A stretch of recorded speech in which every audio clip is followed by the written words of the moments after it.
The command center of the Galactic Coalition was silent except for the hum of distant machinery, the soft tapping of fingertips on touch screens, and the ever-present whisper of an impending doom. Captain Selene Atrius stood at the heart of it all, her back straight, her mind racing. The holodisplay before her was nothing more than a series of crisscrossing red lines that marked the path of destruction left in the wake of the Devourers. "Another sector falls," Selene muttered under her breath, watching as the final signal from an allied fleet flickered and disappeared into static. She clenched her fists, fighting the urge to throw something. How did it come to this? The once vibrant galaxy, bound together by mutual respect and power, was now breaking apart, its edges fraying into a chaotic mess of shattered alliances and disillusioned species. Behind her, General Tiras Lan, her second-in-command, cleared his throat. "Captain, we've received a transmission from High Command. They're expecting your report on the situation." Selene didn't respond right away, her mind still caught in the aftermath of the last transmission. Fleet Commander Eris's voice, strained and panicked, had echoed in her mind since the moment she first heard it: "Run." It had been their last communication, nothing more, nothing less. A single word, heavy with finality. Run. It was the only order left. Tiras's voice broke through her thoughts. "Captain, if we don't act soon, there won't be a galaxy left to save." Selene turned, her eyes narrowing, snapping out of her daze. Tiras was right. The Devourers, an ancient and enigmatic enemy, had no interest in diplomacy or surrender.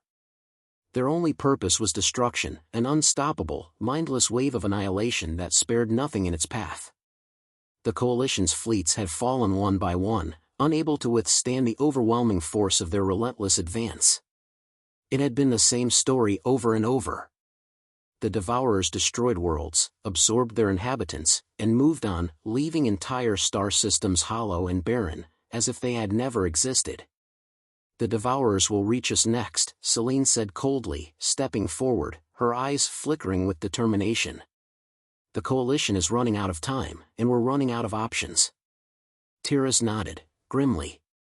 "We're at the edge of the abyss, Captain. But there's one solution left." "You know what I mean." She inhaled sharply, the weight of the decision pressing down on her. "The humans," she muttered, as though saying their name aloud would somehow make the idea more real. "The humans. The lost, savage species, often considered a relic of a more primitive time. The Coalition had severed ties with humanity centuries ago, fearing their violent nature, their unpredictable temperament. And now, despite all of that, despite their isolation, Selene had no choice but to look toward them for help. "They're the last option, Selene," Tiras pressed. "The only species with the strength to push back against the Devourers. We need to make contact with them." She shook her head, frustration flooding her.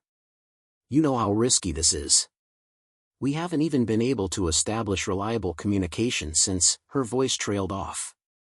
"Since the humans retreated into their borders and cut themselves off from the galactic network." Tiras stepped closer. "The message is clear. Without their help, we're finished." The decision was heavy, but there was no room for hesitation. She turned to the communication panel, activating the emergency relay system. The connection hummed, crackling with static as she punched in the human frequency codes. They hadn't used these channels in years. Not since the Coalition severed all ties. The screen flickered once, twice, and then a human face appeared, grizzled, with a scar running down the cheek of an older man whose expression was unreadable. His uniform was a patchwork of old military insignias and worn-out armor. His eyes narrowed as they met Selene's. "Selene Atrius, isn't it?" he rasped, his voice rough from disuse. "I never thought I'd see the day the Coalition would crawl back to us." Selene stiffened, her professional mask slipping into place. "Admiral Jackson Marsden, I presume." "I won't waste your time. The galaxy is dying. The Devourers have returned. And the Coalition is in dire need of your help." Marsden's lips twisted into a half-smile, as though he'd heard this all before, but his eyes held a glimmer of something more, something colder. "We've been hearing about your Devourers for months, Atrius. What makes you think we'd come running to your aid now? You've already abandoned us once. Selene's jaw tightened. This isn't about past grievances, Admiral. This is about survival. If you don't act, every civilization in the Coalition will fall. Your people will fall. He was quiet for a long moment, his gaze flicking over his shoulder, as if to check if anyone was listening. Finally, he leaned in closer. I know what's coming, Captain. And I'm not sure you're prepared for what you're asking. We're not like the others. We don't play by the Coalition's rules. I don't need you to play by any rules, Marsden. I need you to fight. We have no other choice. Marsden looked at her with a piercing gaze, one that spoke of years spent in the unforgiving void. If we join your fight, it won't be as your allies. It'll be as equals. And don't think for a moment that we'll let you dictate the terms once we step into that war. Understand? Selene's response was immediate, cold as steel. Understood. Marsden finally nodded, his expression settling into something closer to resolve. All right, Captain. We'll fight. But you better hope your coalition doesn't come crawling back to us when things go south. We don't have the patience to carry anyone. The transmission flickered out before Selene could respond, leaving her with the bitter taste of a bargain struck in desperation. She turned back to Tiras, who had been watching the entire exchange in silence. They'll join the fight, she said, her voice steady but uncertain. But they won't do it for us. They'll do it for themselves. Tiras gave a grim nod. We have no other choice. At least they're fighting with us, not against us. Selene let out a breath, the weight of her decision settling heavily in her chest. Then it's time to prepare for war. The clock's ticking. The galaxy was already on the brink of annihilation, and now, they had no choice but to gamble on humanity's strength. But Selene couldn't shake the feeling that, in this dark hour, the humans might be just as dangerous as the Devourers themselves. The journey from the Galactic Coalition's command hub to Earth was long, uneventful, and fraught with tension. Selene Atrius stood at the helm of the cruiser, staring out into the void. The stars glittered in the distance, but they seemed cold now, unreachable, indifferent to the fate that awaited them. Her fingers drummed absent-mindedly on the console, her thoughts circling like the ship's engines, uncertain and restless. Behind her, General Tiras entered the bridge with his usual clipped stride. He paused a moment, glancing at the view, then took a seat at the tactical station.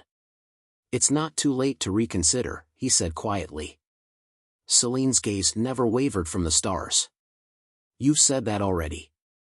Tiras didn't respond, but his presence was a constant reminder of the stakes. Their mission was a gamble, and humanity had never been the predictable ally the Coalition needed. Their isolation for centuries wasn't just about politics, it was about survival on their terms. They had chosen to stay out of the galactic conflict, and Selene wasn't sure if they would break that stance now. But they have to, she thought.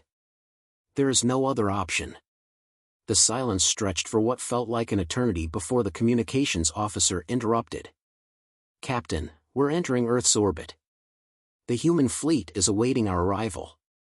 Selene straightened, her pulse quickening. This was it. The moment of truth. She turned, her voice steady but carrying the weight of their uncertain future. Prepare to dock. I'll be in the briefing room. The human fleet was as she expected, chaotic, unpredictable, and unyielding. Selene stepped off the transport ship and onto the metal floors of the human base, her boots echoing in the otherwise quiet hangar. A few scattered personnel gave her wary glances, but no one approached. It was clear that humanity was a species of few formalities, preferring action over pleasantries. Captain Atrius. The voice came from behind her, rough and familiar. Selene turned to see Admiral Jackson Marsden standing with his arms crossed, flanked by two of his officers. His expression was unreadable, though there was an unmistakable sharpness in his eyes that made her instinctively stand straighter. Admiral, Selene replied coolly, trying to mask her nervousness. I trust your fleet is ready? Marsden didn't answer immediately. He glanced around the hangar, taking in the Coalition's equipment, sleek, efficient, and state-of-the-art, compared to the human ships, which looked worn but battle-hardened. "Ready enough," he said. "Though I'd be lying if I said we weren't looking at your fleet with a certain distrust." The sharpness in his tone wasn't lost on her. Humanity had always valued independence, and now, with their backs against the wall, they had agreed to join forces with the Coalition, but not without conditions. "I didn't come here to talk about trust, Marsden," Selene said, keeping her voice level. "I came here because we need your help to stop the Devourers. Your people might be our only chance." Marsden studied her for a moment, then nodded. "It's funny, you know. You come here, to Earth, asking for our help, and yet, your first offer is that we fight under your terms. Tell me, Captain, do you really expect that to work?" Selene's jaw tightened, but she refused to be drawn into an argument. "We'll fight together, or not at all. I'm not here to negotiate details, I'm here to save what's left of this galaxy." A tense silence followed, only broken by the hum of nearby machinery.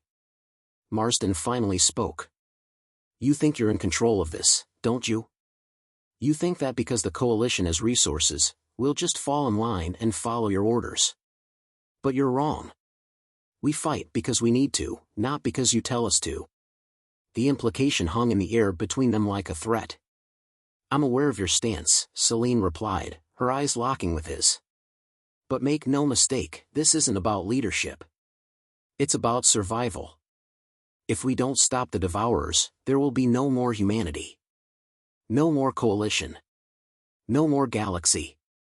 Marsden's eyes darkened, but there was something in his expression now, something like respect, or perhaps understanding.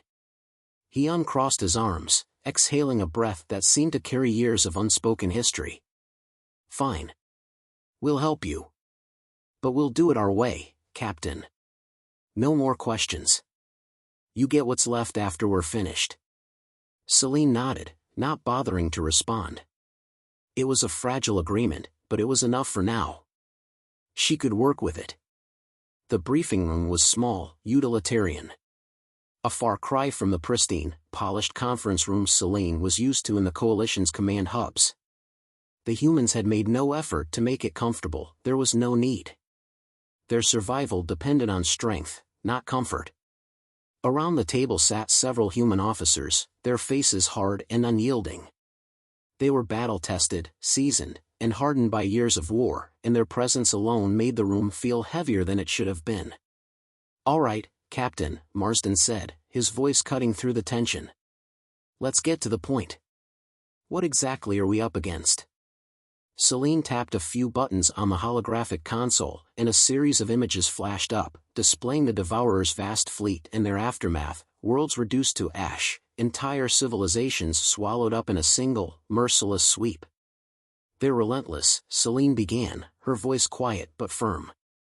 "They don't care about diplomacy, they don't care about treaties. They only care about destruction. And right now, we are the last remaining target." Marsden didn't flinch. "So, what's the plan?" "We take the fight to them," Selene replied. "We have the advantage of technology and resources, but you have the one thing we lack, raw aggression. We've seen the power of your fleet in battle before. Now it's time to use that power to its fullest." One of Marsden's officers, a tall woman with short cropped hair, leaned forward. "And you're asking us to follow your lead in this? After everything?" Selene's eyes narrowed. "Yes. You can either fight with us or watch everything burn. This isn't about egos. This is about stopping a force we can't defeat alone." For a long moment, the room was silent. Finally, Marsden spoke again, his voice quieter this time, almost reluctant. "All right, Captain. We'll fight. But don't think this is some sort of alliance. This is survival, pure and simple." Selene's gaze flicked over the group. The humans had agreed, but their loyalty had yet to be earned. She would need to prove herself, and prove that the Coalition, and humanity, could survive together, or they would all perish. The final briefing room on the human flagship Valiant was a far cry from the sterile control centers of the Coalition. Here, the air was thick with the smell of oil and ozone, and the harsh lighting was far from comfortable. Yet, this was the place where all decisions would be made, the place where Selene Atrius's faith in the shaky alliance between the Coalition and humanity would either be shattered or solidified. The large round table, once clean and efficient, now looked weathered by the hands of soldiers who had fought in countless battles. At the center of the table was a holographic projection of the battlefield, a series of red dots scattered across the galactic map, each representing a world the Devourers had consumed. "Time's running out," Marsden's voice cut through the silence, his gravelly tone betraying no sign of emotion, but the weariness in his eyes spoke volumes. He had seen this before. "We're 2 systems away from their main fleet, Captain. If we don't hit them hard, if we don't break their advance now, we'll lose the initiative." Selene looked at the projection, taking in every detail, the Devourers' enormous battle cruisers, their chaotic patterns of movement, the dark streaks of devastation trailing behind them like scars on the fabric of space. If they didn't act now, everything was lost. "The question isn't if we hit them, Marsden," she replied, her voice steady but holding the weight of their dire situation. "The question is how we're going to stop them." Marsden's lips curled into a thin smile. It wasn't friendly. "That's the fun part, right? We don't stop them. We break them." Selene locked eyes with him, her gaze intense. "You've got a plan?" His smile faded as he walked to the map, tapping it with his fingers, zooming in on the heart of the Devourers' swarm. "I do. We hit them in their weak spot, something they didn't count on. Their centralized command ship. If we take that down, their entire fleet will lose cohesion. They won't be able to fight or even coordinate." Selene crossed her arms, skeptical but intrigued. "Their command ship is heavily fortified. It's not something we can just sneak up on." "You're right," Marsden said, his eyes flashing with intensity. "That's where your fleet comes in. We'll draw their attention, set a decoy that'll force them to engage us directly. In the chaos, we'll hit them hard with everything we've got, including your special weapon." Selene raised an eyebrow. "Special weapon? I wasn't aware the Coalition had anything that could break through their defenses." Marsden's grin returned, a dark, knowing smile. "We do. It's a prototype, something we've been developing for a while, but never had the guts to use. It's untested, but if it works, it'll do more than disable their fleet. It'll tear it apart." Tiras, who had been silent until now, leaned forward. "You're sure about this?" "It's a gamble." "Everything's a gamble now," Marsden shot back. "But I trust the plan. We don't have the luxury of taking it slow. It's all or nothing." The hours that followed were a blur of preparations. Selene had never been more aware of how fragile the Coalition's alliances were. Every moment, every decision could tip them into chaos. The tension on the bridge of the Valiant was palpable, as both human and Coalition officers worked together in silence, following orders but with the unspoken understanding that this would be their only shot at survival. Selene stood by the command station, her fingers tracing the edges of the strategy map. They were nearing the edge of the Devourers' territory now, and every passing second brought them closer to a showdown. The Valiant was a formidable ship, but it wasn't invincible.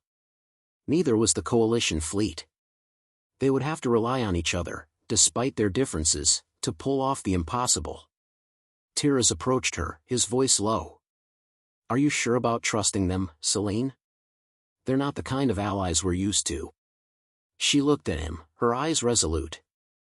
"We don't have any other options. This is our best chance."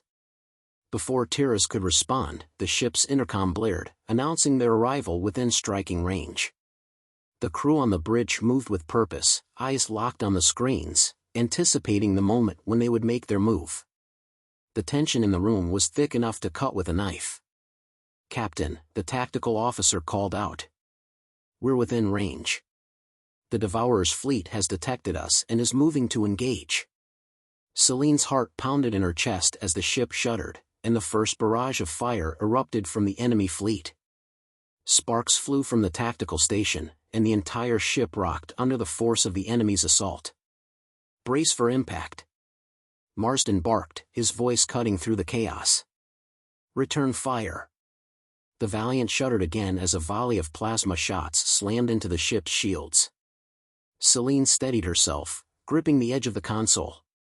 She could hear the hum of the weapon systems charging up, the staccato rhythm of fire as the human fleet began to return the attack. The holographic map flickered with the blip of enemy ships drawing closer, their monstrous forms looming in the distance. But in the chaos, Selene could see the flaw in their formation, their reliance on a single command vessel. It was the perfect target.